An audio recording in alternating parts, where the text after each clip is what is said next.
27টি সিনেমায় পেয়েছেন আকাশছোঁয়া জনপ্রিয়তা। সালমান শাহ কেবল 90 দশকের সেলুলয়েডেই আটকে নেই, বরং আড়াই যুগ পরেও রূপালী জগৎ আর ফ্যাশনের দুনিয়ায় তিনি অনুকরণীয় নাম। 1996 সালের 6 সেপ্টেম্বর হঠাৎ থেমে যায় তার জীবন প্রদীপ। সালমানের মৃত্যু যে রহস্যের জন্ম দিয়েছিল তার বেড়াজাল থেকে এখনো বেরোতে পারেনি দেশের সিনেমা শিল্প। সালমান শাহর মৃত্যুর পর থেকেই শুরু হয় বিতর্ক। আত্মহত্যা বলে দাবি করেন স্ত্রী সামিরা হক, কিন্তু তার বাবা মা একে আত্মহত্যা মানতে নারাজ। তাদের দাবি এটি ছিল পরিকল্পিত হত্যাকাণ্ড। মৃত্যুর সময়ে তার ঘরের ইনজেকশনের সিরিঞ্জ, স্ত্রীর ব্যাগে ক্লোরোফর্ম, এ সব কিছুই তৈরি করেছে ধোঁয়াশা। বিষয়টা হলো যে একটা অপমৃত্যু হিসেবে চালিয়ে দেওয়া হয়েছে 25 বছর। প্রথমে 30 বছর হলো যে আপনার রিপোর্ট দেওয়াতে 25 বছর তারা ব্যয় করেছেন। এই 25 বছর আমাদের বক্তব্য ছিল যে 25 বছর তারা ব্যয় করেছেন যে এই হত্যার আলামত নষ্ট করার জন্য। কিন্তু আজ আদালত যখন আমাদের রায় দিয়েছেন আমাদের পক্ষে যে এটা আসলে একটা হত্যা মামলা, তার মানে এই 25 বছর যে তারা যে সময় ক্ষেপণ করেছেন এবং ভুল রিপোর্ট দিয়েছেন, যে সঠিকভাবে তদন্ত করেন নাই, সেটা প্রমাণিত হয়েছে। এখন পরবর্তী সময়ে এই মামলার যে প্রধান আসামি যে সামিরা হক এবং আজিজ মোহাম্মদ ভাই 2 নম্বর আসামি, ডন সহ অন্যান্য যারা আসামি আছেন তাদের প্রতি ব্যবস্থা নেওয়ার জন্য আদালত একটি নির্দেশনা দিয়েছেন এবং পিবিআইকে নির্দেশনা দিয়েছেন পরবর্তী আবার এটা করার জন্য, এজাহারভুক্ত করার জন্য এবং তদন্ত করার জন্য, এবং বিভিন্ন দপ্তরে যে এই রিপোর্টটা এবং আজকে যে রায়, এই রায়ের কপি যত দ্রুত সম্ভব আজকে আদালত পাঠানোর জন্য নির্দেশ দিয়েছেন। তার মানে আমরা এখন আশাবাদী যে এই যে 25 বছর কিংবা 30 বছর আমরা যে অপেক্ষা করলাম, এই কাল ক্ষেপণ হলো, এখন এটা শেষ হয়ে যাবে। এখন আমরা সঠিক বিচার পাবো এবং সঠিক তদন্ত হবে। আমরা আশাবাদী, সর্বোচ্চ আশাবাদী যে এই মামলার যারা আসামি, এই মামলার যে প্রধান আসামি সহ অন্যান্য যারা সহযোগী আসামি ছিলেন, তাদের মধ্যে একজন 160 দিয়েছেন। আজকে আদালত এটা করে শুনিয়েছেন আমাদের যে ওইখানে উনি 160 করে স্পষ্টভাবে বলেছেন যে অভিযুক্ত আসামি যাদের নাম এখানে উল্লেখ করা আছে তারা সবাই জড়িত ছিল, এবং আদালত এই মর্মে নির্দেশ দিয়েছেন যে তাদের যাতে বিচারের আওতায় নিয়ে আসা হয়। আমরা এখন আশাবাদী যে আমরা বিচার পাবো এবং এই সালমান শাহ সত্যের জয় হবে। সত্যের জয় হবে বলতে সত্যের জয় হয়েছে, সত্যের জয় হয়েছে।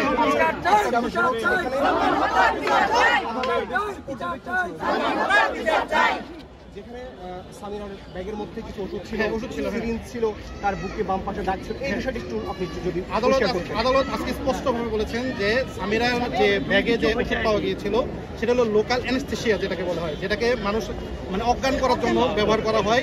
আর এটা মাত্রাতিরিক্ত হয়ে গেলে সেটাকে হৃদরোগ জনিত কারণে মানুষ মারা যেতে পারে, বন্ধ হয়ে যেতে পারে।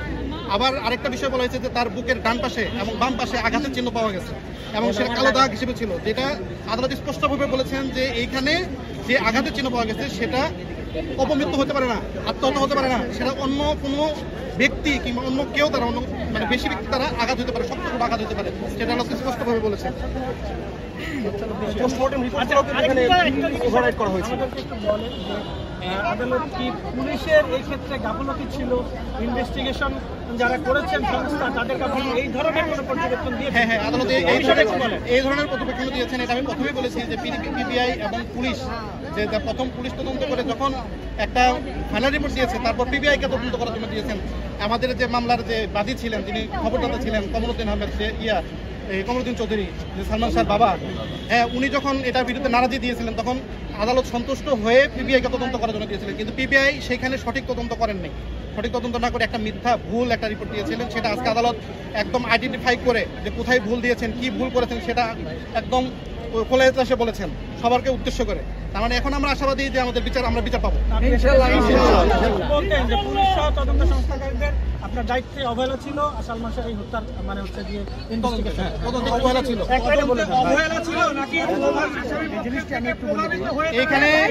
এখানে আমাদের বক্তব্য, আদালত বলছেন যে এখানে ত্রুটিপূর্ণ ছিল, তাদের অবহেলা ছিল, কিন্তু আমাদের বক্তব্য হলো এই অবহেলার পিছনে কারো হাত ছিল, যারা এটা করিয়েছেন, যারা হত্যাকারী। আদালত এটা বারবার বলেছেন যে যারা হত্যাকারী তাদের পক্ষে রিপোর্ট দিয়েছেন, তার মানে তারা কোনোভাবে এটা জড়িত ছিল, তারা এই তথ্যগুলো দিয়েছেন। এবং আদালত আমাদের একটা জিনিস দেখিয়েছেন, সেটা হলো যে তারা কিছু ছবি এঁকেছেন, পিবিআই যেহেতু কার্টুন ছবি, তারা এখানে কার সাথে কথা বলেছেন, কার সাথে ফোনে কথা বলেছেন, কখন কি করেছেন, এই বিষয়ে এই কথাগুলো সে আদালত আমাদের বললেন যে এটা শুধুমাত্র যারা আসামি অভিযুক্ত যারা তাদের কথা শুনে এই ছবিগুলো একে আদালতে দিয়েছেন, কিন্তু আদালত বলেছেন এটা পুরোটাই ইরেলেভেন্ট, এটা প্রাসঙ্গিক নয়, অপ্রাসঙ্গিক বিষয়, যেটা তদন্তের ছাড়তে দরকার ছিল না। আর এইখানে এই বিষয়টা আদালত নলেজে নিয়ে বলেছেন যে পরবর্তী সময়ে যাতে তদন্তের গাফিলতি না হয়, উনি যত দ্রুত সম্ভব তদন্ত শেষ করতে বলেছেন। সামিরার পক্ষে কোনো আইনজীবী সামিরার পক্ষে আজকে কোনো আইনজীবী ছিলেন না। যখন আমরা রিভিশন শুনানি করেছিলাম সেদিন বারবার টাকা সত্ত্বেও সামিরার যে আইনজীবী নিযুক্ত তিনি ছিলেন না, সামিরাও ছিলেন না। আদালত আজকে বলেছেন যে এখানে যে সামিরা যে তার পক্ষ হওয়ার প্রয়োজন নাই, আমরা যে রিভিশন করেছি, আমরা যে তথ্য উপাত্ত উপস্থাপন করেছি সেই তথ্য উপস্থাপনের উপরেই শুনানি হয়েছে এবং ওইটাই খণ্ডন করে উনি আজকে রায়টা দিয়েছেন। এখানে উনি বলেছেন যে অন্য কোনো বিষয় এখানে আনা যাবে না, ওনাদের প্রয়োজন নেই। আচ্ছা, তাহলে আপনি বলছেন যে সামিরা সহ অন্যান্য আজিজ মোহাম্মদ ভাই সহ অন্যান্য যারা আসামি আছে তাদেরকে কি গ্রেপ্তার, মানে মামলা যদি এজাহার হিসেবে না, তাহলে গ্রেপ্তার করা যাবে বা গ্রেপ্তারের জন্য উদ্যোগ নেবে? অবশ্যই গ্রেপ্তার করা যাবে। অবশ্যই আদালত এই রায়ের ফলে যে আজিজ মোহাম্মদ ভাই, সামিরা এবং অন্যান্য যারা আছে, মুসি আছে, সকল আসামি তাদের বিরুদ্ধে আদালত যে কোনো সিদ্ধান্ত নিতে পারবে। এখন তাদের বিরুদ্ধে আজকে থেকে বিচার কার্যক্রম শুরু হলো। আজকে থেকে বিচার কার্যক্রম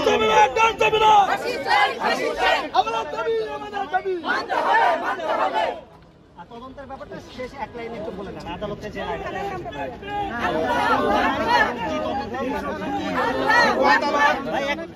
আদালত রমনা থানাকে দায়িত্ব দিয়েছেন, যেহেতু এটা রমনা থানার টেরিটরির ভিতরে ছিল, তার জন্য বিজ্ঞ আদালত এটা করেছেন। মামলাটি হত্যাকাণ্ডের রূপান্তর হলো কিনা? হ্যাঁ, হত্যাকাণ্ডের রূপান্তর হয়েছে। এটা আজ থেকে হত্যাকাণ্ডের রূপান্তর হয়েছে, যার কারণে উনি রমনা থানাকে দায়িত্ব দিয়েছেন এটা তথ্য করার জন্য। এবং এই বিষয়গুলো যে বিষয়ে আজকে শুনানি হয়েছে, মানে গত তারিখে শুনানি হয়েছে, রিভিশন শুনানি হয়েছে, এই আমার বিজ্ঞ সিনিয়র যে জনাব ফারুক আহমদ উনি এই বিষয়গুলো তুলে ধরেছিলেন। আজকে ওই বিষয়গুলো নিষ্পত্তি হয়েছে। এখন আমরা আশাবাদী যে এটা সুষ্ঠু বিচার হবে, সুষ্ঠু তদন্ত হবে এবং যারা আসামি এতদিন বুক ফিলিয়ে মানে প্রকাশ্যে করে রেখেছেন তাদেরকে গ্রেপ্তার করা হবে, তাদের বিচারের আওতায় নিয়ে আসা হবে ইনশাআল্লাহ। তার মায়ের করা আপনার মাধ্যমে যে রিভিশনটি সেটি আসলে আজকে গিয়ে উঠিয়ে দিলেন এবং তার আবেদনটি মঞ্জুর করলেন। এই যে মানে আপনাদের প্রাপ্তি এবং হত্যা মামলা হিসাবে এজাহার হিসাবে নেওয়ার জন্য রমনা থানাকে নির্দেশ দিলেন। এতে আসলে আপনার অনুভূতি কি? আপনি কি ভাবছেন বিচার পাবেন? আমার অনুভূতি ইনশাআল্লাহ পাবো। আমার অনুভূতি সমস্ত প্রশংসা মহান আল্লাহ তাআলার। আর আজকের এই মাননীয় আদালতের এই সিদ্ধান্ত এটার প্রাপ্য সমগ্র দেশবাসী এবং সালমান শাহ ভক্তদের সবার প্রচেষ্টায় আজকে আল্লাহ তাআলা এটা কবুল করছেন। ইনশাল্লাহ আমরা প্রমাণ করে ছাড়বো যে এটা হত্যা না আত্মহত্যা। ইনশাল্লাহ আপনাদের সহযোগিতা চাই, আপনাদের সাহায্য চাই ইনশাল্লাহ। আজকের পাওয়া নিয়ে কতটুকু আশাবাদী? ইনশাল্লাহ। এবং আজকের এই রায়ের জন্য আমরা সন্তুষ্ট। মহান আল্লাহ তাআলার কাছে আমরা কৃতজ্ঞতা প্রকাশ করছি। আমাদের সবার আল্লাহ হায়াতে তৈয়বা দান করুন। যেহেতু 3 বার তদন্ত হয়েছে এবং প্রতিবার আত্মহত্যা এসেছে, এখন একটা রাজনৈতিক পট পরিবর্তন হয়েছে, এবার সুষ্ঠু তদন্তের কতটা আশা করছেন এটা একটু আপনার মুখ থেকে জানতে চাই। শুনেন, আল্লাহর ইচ্ছার উপরে আর কিচ্ছু নাই, বুঝছেন? আল্লাহর ইনশাল্লাহ ন্যায় প্রতিষ্ঠা হবে, ন্যায় বিচার আমরা পাবো ইনশাল্লাহ, আমরা পাবো। আমাদের পক্ষে আসবে জনক রিজভী আহমেদ ফরহাদ যে 164 তারা জবানবন্দি দিয়েছেন, সেই তার বক্তব্যটাকেও এই মামলার এজাহারে গণ্য করার জন্য নির্দেশ দিয়েছেন এবং বলেছেন এই মামলাটাকে তদন্ত সংস্থা, থানা, পুলিশ, বিজ্ঞান, আমাদের যে তৎকালীন যে বিজ্ঞ নিম্ন আদালত ম্যাজিস্ট্রেট ছিলেন, আদালতেরও সঠিক ভূমিকা ছিল না বলে তার ফাইন্ডিংসে বলেছেন। সর্বোপরি এই সালমান হত্যা মামলা আয়োজিত মামলা এজাহার হিসেবে গণ্য করার জন্য, হত্যা মামলা হিসেবে গণ্য করার জন্য 30 বছর পর একটা সুন্দর রায় হয়েছে বলে আমরা মনে করি। 30 বছর আগে ঢাকায় চলচ্চিত্রে রাজত্ব করা মানুষটি আজও অমলিন কোটি ভক্তের হৃদয়ে। তিনি কি দেখছেন ভক্ত অনুরাগীরা কি গভীর শ্রদ্ধা আর ভালোবাসায় এখনো স্মরণ করছে তাকে? আসসালামু আলাইকুম প্রিয় দেশবাসী, আমার প্রাণ প্রিয় দেশবাসী, সারা বিশ্বে যত সালমান শাহ ভক্ত আছেন, সব সালমান শাহ ভক্ত, সালমান শাহ প্রেমী দেশবাসী সবাই কাছে আমি কৃতজ্ঞ। আল্লাহর কাছে কৃতজ্ঞতা জানিয়ে আপনাদেরকে আমি কৃতজ্ঞতা জানাচ্ছি। আপনাদের কাছে আমি অত্যন্ত কৃতজ্ঞ। আপনাদের বাচ্চাদের দিয়ে আমাকে সাহায্য করেছেন, আপনারা আমাকে সাহায্য করেছেন মনোবল দিয়ে, সব দিক থেকে। সহজে 41টা প্রাণ আত্মহত্যা করেছে, সেই 41টা সহ 42টা এর বিচার চাই। এবং যে পিবিআই এবং যে সমস্ত এজেন্সি, আবু আবদুল্লাহ পিপি রাষ্ট্র সবসময় থাকে বাদীর পক্ষে। বাদী যদি চালাতে না পারে, আমার স্বামী মারা যাওয়ার পরে আমি অনেক কষ্টে মামলাটা আমি চালু করেছি, চলছি। এটা আমি রিভিশন দাখিল করেছিলাম এই মামলার জন্য, যাতে মার্ডার মামলা হয়। সেই জন্য তারা এটা গ্রহণ না করে 29 বছর আমাকে কোর্টের দুয়ারে দুয়ারে ঘুরাইছেন এবং তারা প্রমাণ করেছেন পিবিআই যে সালমান শাহ আত্মহত্যা করেছে। আমি তাদেরও বিচার চাই, যারা প্রহসন করেছেন, যারা প্ররোচিত করে তাকে আত্মহত্যা, তারা প্রমাণ করে দিক তারা কিভাবে আত্মহত্যা করেছে। সালমান শাহের স্ত্রী খালি বারবার এবার বলতেছে প্রমাণ হচ্ছে আত্মহত্যা, এটা তো আত্মহত্যাই যদি হয় তাহলে তাকে প্রমাণ করতে হবে সালমান শাহ আত্মহত্যা করেছে এবং তার প্ররোচনায় আত্মহত্যা হয়েছে। সুতরাং সে নিজে কনভিক্টেড, সে এখানে আসামি হয়, তাকে তো গ্রেফতার করতেই হবে। এবং আদালতের কাছে এবং আমি সরকারের দৃষ্টি আকর্ষণ করছি, এজেন্সিগুলোর দৃষ্টি আকর্ষণ করছি, আমাদের যে আসামিগুলো রয়েছে সে আসামিগুলো কিন্তু এখন পালিয়ে যাবার আশঙ্কা বেশি। এয়ারপোর্টের যেন নির্দেশ দেওয়া হয় তারা যেন পালাতে না পারে। পরবর্তী পর্যায়ে যা হয় আপনারা দেশবাসী সবাই দেখবেন, জানবেন। আমার জন্য দোয়া রাখবেন। আপনারা সবাই ভালো থাকবেন। আসসালামু আলাইকুম। সবসময় থাকে বাদীর পক্ষে। বাদী যদি চালাতে না পারে, আমার স্বামী মারা যাওয়ার পরে আমি অনেক কষ্টে মামলাটা আমি চালু করেছি, চলছি। এটা আমি রিভিশন দাখিল করেছিলাম এই মামলার জন্য, যাতে মার্ডার মামলা হয়। সেই জন্য তারা এটা গ্রহণ না করে 29 বছর আমাকে কোর্টের দুয়ারে দুয়ারে ঘুরাইছেন এবং তারা প্রমাণ করেছেন পিবিআই যে সালমান শাহ আত্মহত্যা করেছে। আমি তাদেরও বিচার চাই, যারা প্রহসন করেছেন, যারা প্ররোচিত করে তাকে আত্মহত্যা, তারা প্রমাণ করে দিক তারা কিভাবে আত্মহত্যা করেছে। সালমান শাহের স্ত্রী খালি বারবার এবার বলতেছে প্রমাণ হচ্ছে আত্মহত্যা, এটা তো আত্মহত্যাই যদি হয় তাহলে তাকে প্রমাণ করতে হবে সালমান শাহ আত্মহত্যা করেছে এবং তার প্ররোচনায় আত্মহত্যা হয়েছে। সুতরাং সে নিজে কনভিক্টেড, সে এখানে আসামি হয়, তাকে তো গ্রেফতার করতেই হবে। এবং আদালতের কাছে এবং আমি সরকারের দৃষ্টি আকর্ষণ করছি, এজেন্সিগুলোর দৃষ্টি আকর্ষণ করছি, আমাদের যে আসামিগুলো রয়েছে সে আসামিগুলো কিন্তু এখন পালিয়ে যাবার আশঙ্কা বেশি। এয়ারপোর্টের যেন নির্দেশ দেওয়া হয় তারা যেন পালাতে না পারে। পরবর্তী পর্যায়ে যা হয় আপনারা দেশবাসী সবাই দেখবেন, জানবেন। আমার জন্য দোয়া রাখবেন। আপনারা সবাই ভালো থাকবেন। আসসালামু আলাইকুম।